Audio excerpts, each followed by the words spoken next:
Hey guys, good morning and welcome to Devbhoomi Career Point. आशा करता हूँ आप सभी लोग स्वस्थ होंगे, काफी अच्छी आपकी स्टडी चल रही होगी।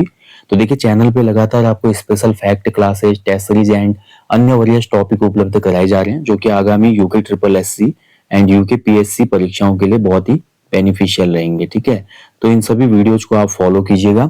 साथ ही जो आगामी ग्रुप सी के लिए full length paid test series चाहते हैं, उनके लिए एप्लीकेशन स्टोर पे 50 फुल लेंथ मॉक टेस्ट वाली एक टेस्ट सीरीज है, कोर्स है, उसको आप इनरोल कर सकते हैं। बाइलिंगुअल है और 1 साल की वैलिडिटी है, जिसमें आपको 20 टॉपिक वाइज टेस्ट भी उपलब्ध कराए गए हैं, करंट अफेयर्स भी उसमें शामिल है। ठीक है, तो बहुत बेहतरीन है, आयोग के लेटेस्ट पैटर्न पे आधारित है। साथ ही अभी जो अपर पीसीएस लोअर पीसीएस 2026 है, उसके लिए टेस्ट सीरीज कोर्स जल्द ही लॉन्च होगा, जिसमें पूरा जीएस, उत्तराखंड और अन्य जो भी टॉपिक करंट अफेयर्स के बनते हैं उनकी टेस्ट को करते रहेंगे। बहुत ही बेहतरीन वो टेस्ट सीरीज रहेगी, उसका आप वेट करें।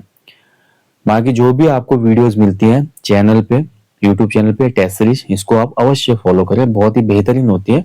और जो स्पेशल फैक्ट क्लासेस हैं, ये तो महत्वपूर्ण है, चुनिंदा टॉपिक जहां से एग्जाम में बार बार प्रश्न बनते हैं। और आज का जो ये टॉपिक है क्लास 6 में, ये एक चुनिंदा टॉपिक है जहां से एग्जाम में, हर दूसरे एग्जाम में 100% क्वेश्चन पूछा जाता है, 100% गारंटीड क्वेश्चन। और टॉपिक का नाम है राइट टू इंफॉर्मेशन। ठीक है, तो राइट टू इंफॉर्मेशन आज की क्लास रहेगी। और कितना महत्वपूर्ण टॉपिक है आप सभी लोग जानते हैं, सूचना का अधिकार 2005। तो सूचना का अधिकार भारत में देखिए 2005 में आपका लागू होता है। राइट टू इंफॉर्मेशन है क्या? राइट टू इंफॉर्मेशन अभी बात करेंगे इस पे आगे। ठीक है, सबसे पहले आप समझिए, इतिहास के तरफ अगर हम जाते हैं तो भारत में जब ब्रिटिश शासन था, तो ब्रिटिश शासन के दौरान शासकीय गोपनीयता अधिनियम था, एक 1923 आया था, शासकीय गोपनीयता अधिनियम, जिसके तहत क्या था, सरकारी जो भी कामकाज होंगे, सरकारी कामकाजों से आम जनता को दूर रखा गया था। यानी कि सरकारी जो भी कामकाज हो रहे हैं उसकी जानकारी जनता को देना जरूरी नहीं था। कुल मिला के जनता को कोई इंफॉर्मेशन नहीं मिलेगी। ठीक है, तो ये इतिहास था, शासकीय गोपनीयता अधिनियम 1923। तो ये पहला पॉइंट हो गया। इसके बाद देखिए ये सेम चीजें रही, देश आजाद हो गया, अंग्रेज चले गए, देश आजादी के बाद भी बहुत सालों तक ऐसा चलता ही रहा। लेकिन दोस्तों, इसी बीच एक ऐसा केस आया जिसने कहीं ना कहीं नींव रखी थी सूचना के अधिकार अधिनियम की। और ये केस था 1975 का उत्तर प्रदेश सरकार बनाम राजनारायण केस। बहुत ही पॉपुलर ये केस था 1975 का। तो इस केस में कोर्ट ने क्या वर्डिक्ट दिया? तो सुप्रीम कोर्ट ने वर्डिक्ट दिया या डिसीजन दिया कि लोक प्राधिकारियों द्वारा सार्वजनिक कार्यों का ब्यौरा जनता को प्रदान करना सरकार का कर्तव्य है। यानी कि ये गवर्नमेंट की ड्यूटी है कि उसने जो भी आपका सार्वजनिक कार्य है, ठीक है, यानी कि जो भी आपके पब्लिक के लिए किए गए कार्य हैं, उसका जो भी खर्चा है, उसका जो भी ब्यौरा है, उसकी सूचना जनता को देना चाहिए। ये सुप्रीम कोर्ट का देखिए यहाँ पर एक डिसीजन था, यहाँ पर ये बोला कि कर्तव्य है। देखिए अभी थोपा नहीं गया इस पे, सरकार पे थोपा नहीं गया, केवल बोला गया कि ये सरकार की एक ड्यूटी है, भाई होना चाहिए ऐसा। ठीक है, अब 1982 का जब वर्ष आया 1982 का, तो 1982 में हमारा द्वितीय प्रेस आयोग आया, सेकंड प्रेस कमीशन। तो सेकंड प्रेस कमीशन ने बोला कि शासकीय अधिकार अधिनियम 1923, मैंने क्या बोला था आपको, शासकीय गोपनीयता अधिनियम, यानी कि सीक्रेट रखना किसी भी चीज को, सरकारी कामकाज को सीक्रेट रखना, उसकी इंफॉर्मेशन को, इस अधिनियम को समाप्त किया जाए, इसको एबोलिश किया जाए, ये बोला था 1982 में द्वितीय प्रेस आयोग ने। बहुत ही महत्वपूर्ण है। तो इसने इस धारा को निरस्त करने की सिफारिश की। और उसके बाद देखिए, सूचना के अधिकार की मांग सर्वप्रथम राजस्थान में 1990 के दशक में भ्रष्टाचार की समाप्ति हेतु जन सुनवाई कार्यक्रम के रूप में मजदूर किसान शक्ति संगठन उसको लीड कर रही थी, एक लीडर थी उनकी, अरुणा राय। बहुत महत्वपूर्ण नाम है, समझिएगा। देखिए आपका क्या होता है, जो जन सुनवाई कार्यक्रम होता है, आप जानते हैं ना, आज भी डीएम का क्या होता है, जन सुनवाई कार्यक्रम होता है डीएम के या मंत्रियों के, जहां पर जनता दरबार लगता है। तो ऐसे ही जनता दरबार जब लगा था, राजस्थान में करप्शन बहुत पीक पे था। हालांकि हर स्टेट में था, ऐसा नहीं कि राजस्थान में, लेकिन राजस्थान में 1990 के दशक में भ्रष्टाचार की समाप्ति के लिए जन सुनवाई जो कार्यक्रम हुआ था, उसमें एक संगठन था मजदूर किसान शक्ति संगठन। तो उसके एक लीडर अरुणा रॉय, उसकी एक लीडर थी अरुणा रॉय। इन्होंने यहाँ पर सबसे पहले मांग की कि राइट टू इंफॉर्मेशन होना चाहिए। ठीक है, तो फाइनली देखिए भारत में राइट टू इंफॉर्मेशन जन्म लेगा। और भारत में जो सूचना का अधिकार अधिनियम है, सरकार इसको पारित करती है 12 मई 2005 को, देखिए स्पेशल फैक्ट क्लास है, बहुत डिटेलिंग में भी नहीं जाऊंगा, अन्यथा ये जो टॉपिक है ना सूचना का अधिकार टॉपिक, ये कम से कम 1 1.5 2 घंटे की क्लास हो सकती है। लेकिन ये स्पेशल फैक्ट क्लास है, इसमें हम पॉइंट टू पॉइंट क्लास को लाते हैं, जिससे आपका रिवीजन होगा और ज्यादा बर्डन भी नहीं पड़ेगा दिमाग पे। ठीक है, पॉइंट टू पॉइंट आपको चीजें क्लियर हो जाए, याद हो जाए। तो फाइनली हमारी भारत सरकार सूचना का अधिकार जो अधिनियम है पारित हुआ था 12 मई 2005 को। ठीक है, यानी कि 12 मई 2005 को संसद में पारित हो गया। सरकार मतलब कोई भी अधिनियम जब लाया जाता है तो कहाँ पे पारित होता है, वो संसद में होता है ना। पहले लोअर हाउस में जाता है वो, यानी कि लोकसभा में पारित होगा, उसके बाद वो अपर हाउस जाता है, राज्यसभा में पारित होगा। जब संसद के दोनों सदनों में पारित होता है तो फिर वो हमारा जो अधिनियम है वो किसके पास जाता है, राष्ट्रपति महोदय के पास जाता है। ठीक है, तो जो भी हमारा विधेयक होता है जब राष्ट्रपति के पास हो जाता है और उस पर राष्ट्रपति अगर साइन कर देते हैं तो फिर वो क्या बन जाता है, विधेयक एक कानून बन जाता है। तो 15 जून 2005 को राष्ट्रपति के हस्ताक्षर हुए इस पे, सूचना का अधिकार जो अधिनियम विधेयक था इस पे प्रेसिडेंट ऑफ इंडिया के साइन हुए थे 15 जून 2005 को। ठीक है, और 12 अक्टूबर 2005 को संपूर्ण देश में राइट टू इंफॉर्मेशन लागू हो गया, यानी कि 12 अक्टूबर 2005 को पूरे देश में सूचना का अधिकार लागू हो गया। भाई ये बहुत इंपॉर्टेंट डेट है, इसको आपने याद रखना है, 12 अक्टूबर 2005। और इसके साथ ही भारत के नागरिक को यह अधिकार मिल गया। अब सूचना का अधिकार, इसकी डेफिनेशन जो है अब मैं यहाँ पे आपको क्लियर करता हूँ कि क्या है राइट टू इंफॉर्मेशन, जिसको हम आरटीआई बोलते हैं। हर कोई अधिकारी इस आरटीआई से डरता है। अगर आरटीआई का प्रयोग अगर आपको पता चल गया ना तो ये आरटीआई एक ब्रह्मास्त्र है। ठीक है, हर अधिकारी इससे डरता है अगर किसी ने भ्रष्टाचार किया।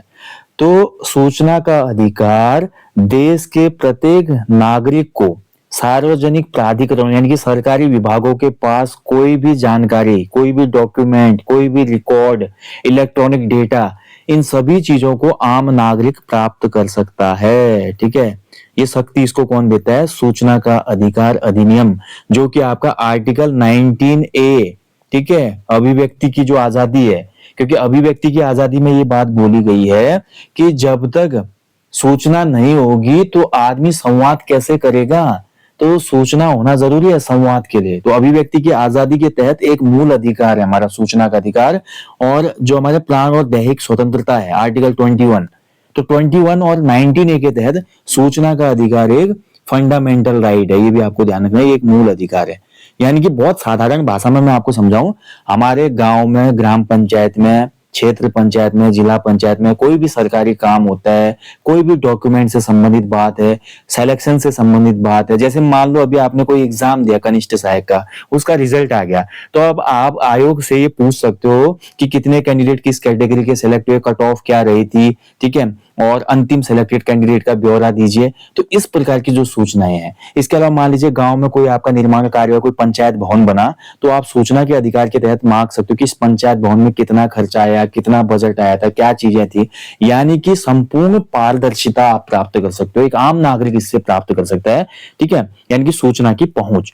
कुल मिलाकर सूचना का अधिकार अधिनियम जो आरटीआई एक्ट 2005 एक भारतीय कानून है जो नागरिकों को सार्वजनिक प्राधिकरणों यानी कि सरकारी विभागों के पास मौजूद जानकारी तक पहुंचने का राइट देता है, जिससे कि सरकारी कामकाज में क्या आए, पारदर्शिता, जवाबदेही और भ्रष्टाचार पे लगाम लगाई जा सके। ठीक है, पारदर्शिता यानी कि ट्रांसपेरेंसी आए, जवाबदेही यानी कि सरकारी विभाग के हर कर्मचारी की एक जवाबदेही रहे, अकाउंटेबिलिटी रहे, एंड मेन रीजन करप्शन को कम करना है किसी भी प्रकार से।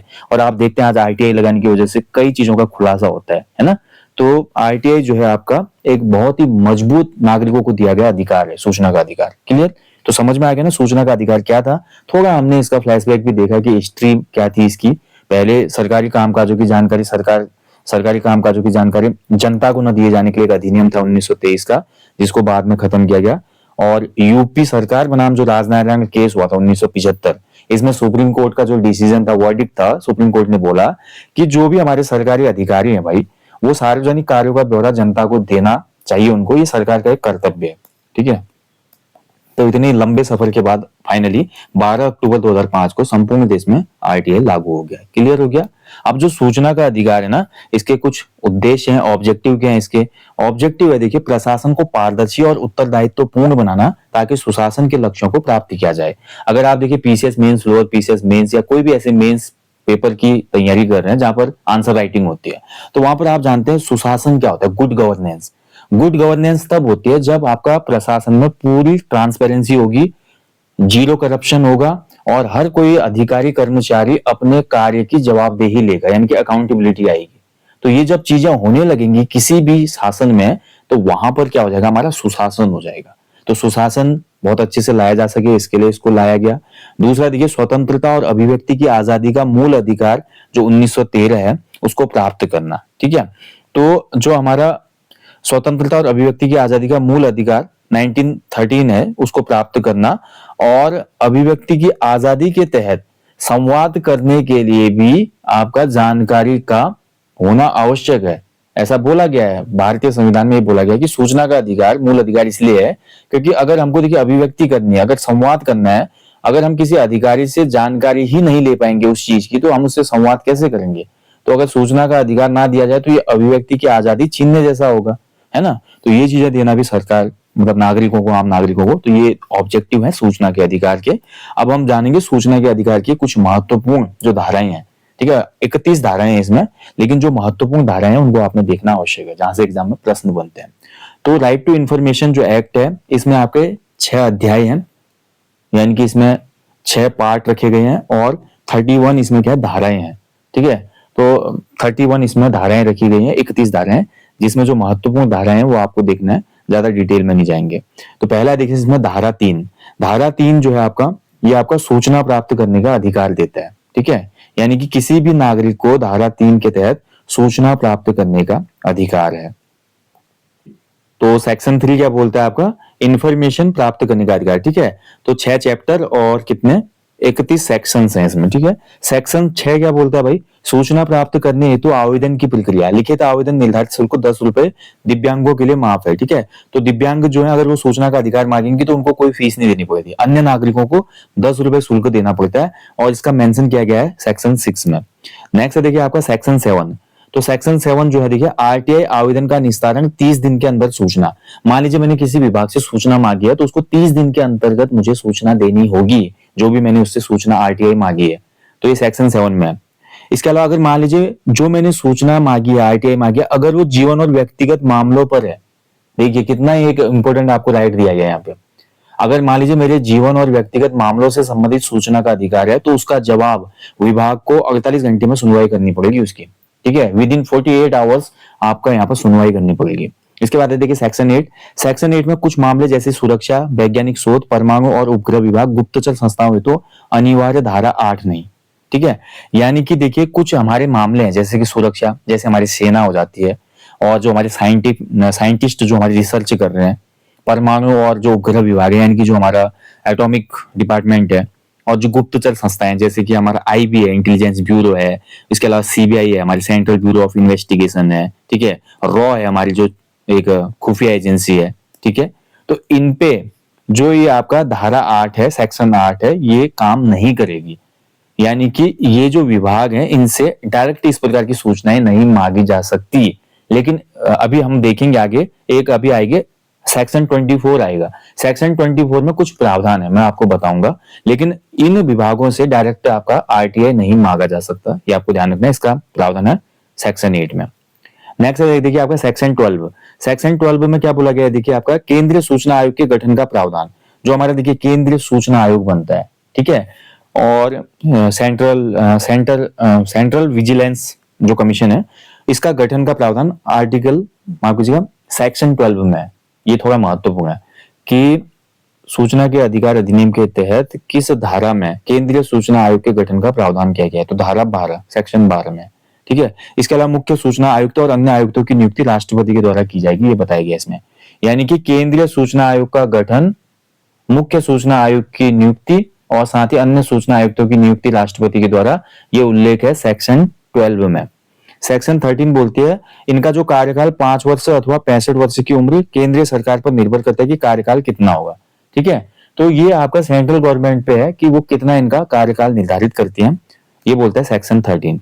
सेक्शन 14 है देखिए आपका, साबित कदाचार और असमर्थता के आधार पर राष्ट्रपति के द्वारा हटाया जा सकता है, जिसकी जांच सुप्रीम कोर्ट के द्वारा की जाएगी। मान लीजिए कदाचार और असमर्थता लग गई, जो हमारे केंद्रीय सूचना आयोग मैंने बात की, या उसके अलावा जो हमारे सूचना आयोग के जो भी हमारे मुख्य सूचना आयुक्त हैं, या आपका अन्य सूचना आयुक्त है, इन पर अगर कदाचार या असमर्थता का अगर इन पे कुछ अभियोग लगता है, आरोप लगता है, हो सकता है वो भी कुछ गलत कर दे ना, तो उनको राष्ट्रपति के द्वारा हटाया जा सकता है, जिसकी जांच फिर कौन करेगा? माननीय उच्चतम न्यायालय यानी कि सुप्रीम कोर्ट करेगा। सेक्शन 15 क्या बोलता है? राज्य सूचना आयोग के गठन का प्रावधान। ये भी महत्वपूर्ण है, देखिए उत्तराखंड के संदर्भ में महत्वपूर्ण हो गया। क्वेश्चन कभी उत्तराखंड जीके में आपका बन जाएगा कि उत्तराखंड में कौन सी धारा के अंतर्गत राज्य सूचना आयोग के गठन का प्रावधान है? तो धारा 15, ठीक है, आरटीआई एक्ट 2005 की। सेक्शन 18 बोलती है हमारी कार्य और शक्तियों का उल्लेख, यानी कि जो हमारा राज्य सूचना आयोग है और हमारा केंद्रीय सूचना आयोग है, तो इसके जो कार्य हैं और इनकी जो पावर्स हैं उसका उल्लेख है सेक्शन 18 में।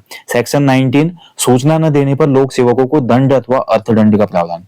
तो देखिए अगर लोक सेवक जो है, लोक सेवक का मतलब गवर्नमेंट एम्प्लॉय, ब्यूरोक्रेट जो है, अगर उनको सूचना मांगी गई है और उन्होंने सूचना नहीं प्रदान की तो उनको दंड या अर्थदंड का प्रावधान है सेक्शन 19 में। और कितना हो सकता है? प्रतिदिन 250 रुपए का जुर्माना और अधिकतम 25,000 तक, यानी कि जितना डिले करेंगे तो डे बाय डे 250 रुपए लगेगा पर डे, और मैक्सिमम इसमें 25,000 तक का उनको जुर्माना हो सकता है, अर्थदंड। सेक्शन 23 न्यायालय के अधिकारों को प्रतिबंधित करता है। देखिए सिंपली मान लीजिए मैंने सूचना का अधिकार मांगा किसी विभाग से ना, और मैं उस सूचना के अधिकार के खिलाफ किसी भी अधीनस्थ न्यायालयों में नहीं जा सकता, यानी कि जो डिस्ट्रिक्ट कोर्ट होती है, तहसील कोर्ट होती है, अन्य जो भी हमारे अधीनस्थ न्यायालय होते हैं, तो न्यायालय के अधिकारों को प्रतिबंधित यहाँ भी किया गया है। न्यायालय इसमें कोई दखल नहीं दे सकता है, ठीक है। हालांकि अपवाद है आपका आर्टिकल 32 और 226, हाईकोर्ट और सुप्रीम कोर्ट को अब बाहर रखा गया इससे बड़े मामले में। तो वहां पर क्या होगा? जो हमको 5 रिट मिली है, तो ये रिट भी तो कहीं ना कहीं हमको पावरफुल करते हैं ना, आम नागरिकों को, हमारी सुरक्षा के लिए रिट जारी किए गए, जिसमें हैबियस कॉर्पस है आपकी, और भी रिट होती हैं। तो क्यों लाई गई हैं? तो 32 और 226, जिसमें हाईकोर्ट है, हाईकोर्ट 226 के तहत और सुप्रीम कोर्ट 32 के तहत रिट जारी कर सकता है। लेकिन उसके अलावा अन्य जो न्यायालय है, न्यायालय के अधिकारों को यहाँ पे प्रतिबंधित किया कि न्यायालय इसमें घुस नहीं सकते मैटर में, ठीक है। अब आ गया देखिए जो इसका सेक्शन 24 है। सेक्शन 24 बहुत महत्वपूर्ण, मैंने इसलिए बोला, हमने ऊपर एक सेक्शन पढ़ा था, सेक्शन 8। सेक्शन 8 का अपवाद है, ठीक है। सेक्शन 8 क्या बोलता है? सेक्शन 8 धारा 8 में मैंने बोला कुछ मामले जैसे कि सुरक्षा, वैज्ञानिक शोध, परमाणु उपग्रह विभाग, गुप्तचर संस्थाएं, इससे इन पर ये लागू नहीं है। लेकिन धारा 24 सूचना देने की छूट तो देता है इन डिपार्टमेंट्स को, लेकिन मान लीजिए जैसे कि हमारा आईबी है, इंटेलिजेंस ब्यूरो, सीबीआई है, ठीक है, और इसके अलावा हमारा रॉ है, ठीक है, उसके अलावा हमारा सेंट्रल जो हमारा विजिलेंस कमीशन है, सीवीसी। अब मान लो इसमें सतर्कता आयोग, जो भी हमारा सतर्कता आयोग या सूचना आयोग है, जो भी हमारा, माफ कीजिएगा मैंने सीवीसी बता दिया था ऊपर भी, वो सतर्कता आयोग होता है।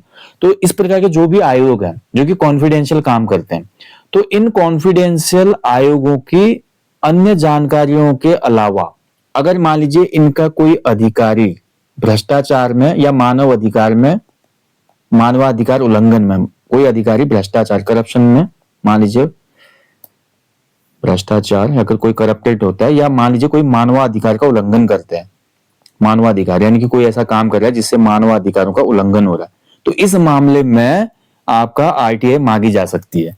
लेकिन इसके अलावा विभागों से अन्य मामलों पे आरटीआई नहीं मांगी जा सकती। तो सेक्शन 24 सूचना देने की छूट प्रदान करता है, ध्यान रखना आपने, ठीक है। कुछ खास मामलों में इन विभागों के, जिनको अलग रखा गया, उन विभागों के अधिकारियों को अगर वो भ्रष्टाचार या अन्य किसी अन्य अनैतिक गतिविधियों में संलिप्त हैं तो फिर उनसे आरटीआई उनके बारे में मांगा जा सकता है। ये आपको ध्यान रखना है। क्लियर? तो समझ में आया होगा ना। तो मैंने बताया आपका सूचना का जो अधिकार अधिनियम है, इसमें आपके 6 चैप्टर हैं, 31 सेक्शंस हैं, सभी को याद करने की आवश्यकता नहीं, इतना काफी है। कुछ अन्य फैक्ट देख लो आप। विश्व में सर्वप्रथम सूचना का अधिकार लागू करने वाला देश स्वीडन था।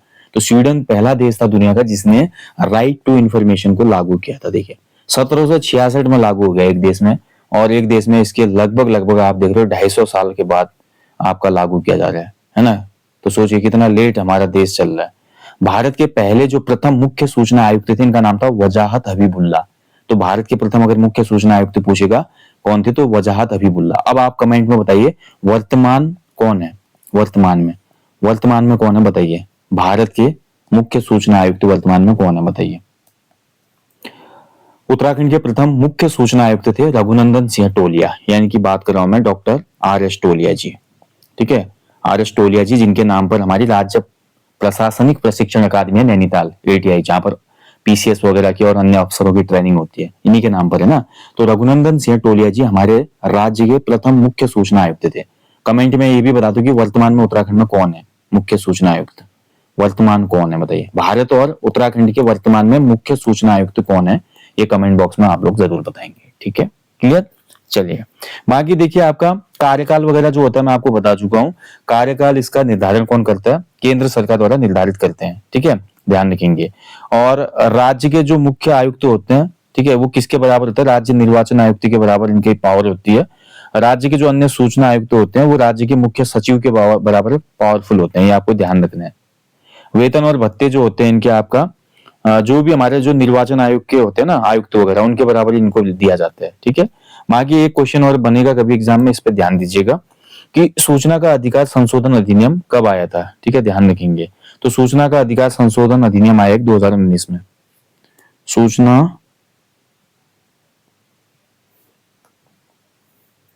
सूचना का अधिकार संशोधन अधिनियम, ठीक है, कब का है, 2019 का है। 2019 में संशोधन किया गया था। और अध्याय 13 और धारा 16 ये आपको ध्यान रखना है, इसमें जोड़िए। ठीक है, अध्याय 13 और धारा 16, क्लियर, इतना आपको ध्यान रखना है। क्लियर। तो जहां तक मुझे लगता है आज सूचना का अधिकार, कुछ अन्य महत्वपूर्ण जो फैक्ट है वो आपके कवर हुए। वैसे सभी को पता है सूचना का अधिकार क्या है, कब लागू हुआ था, क्या चीजें थी, लेकिन कुछ धाराएं और साथ ही कुछ अन्य फैक्ट आपको एक्स्ट्रा मिले होंगे इस टॉपिक में, ऐसा मैं उम्मीद करता हूँ। बाकी सेशन अच्छा लगा हो दोस्तों तो वीडियो को लाइक करना, शेयर करना ना भूलें। मैं आपको जल्दी मिलूंगा नेक्स्ट टॉपिक में। हमेशा की तरह बोलूंगा, अपने जीवन में कम से कम एक पेड़ अवश्य लगाएं और लोगों को भी इसके लिए अवेयर करें। साथ ही अवेयरनेस आगे रखें। आपके क्षेत्र में कोई भी करप्शन होता है, कोई भी आपका ऐसा लगता है कि किसी कार्य में कोई अनियमितता है, तो आप लोगों को भी सूचना के अधिकार का प्रयोग करना चाहिए। ठीक है, RTI एक बहुत ही महत्वपूर्ण, बोल सकता हूँ कि मैं भारत के नागरिक को दिया गया एक अधिकार है, जिसके तहत वो कोई भी जानकारी प्राप्त कर सकता है। तो इसका प्रयोग भी आप जरूर करें जब भी जरूरत पड़े। ठीक है, चलिए मिलते हैं जल्दी नेक्स्ट सेशन में। Thank you for watching. जय हिंद, जय देवभूमि।